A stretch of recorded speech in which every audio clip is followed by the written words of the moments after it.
ఇంట్లో తల్లి కొడుకు ఉండేవాళ్ళు. తల్లిని జాగ్రత్తగా చూసుకుంటూ ఉండేవాడు కొడుకు.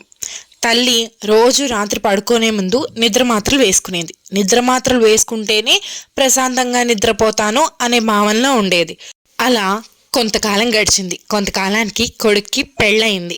కొత్తగా పెళ్ళై వచ్చిన కోడలు డాక్టర్.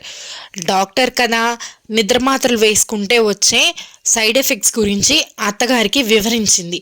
అత్తగారిని వేసుకోవద్దు అని హెచ్చరించింది. కానీ అత్తగారు వినలేదు, మొండిపట్టు పట్టింది.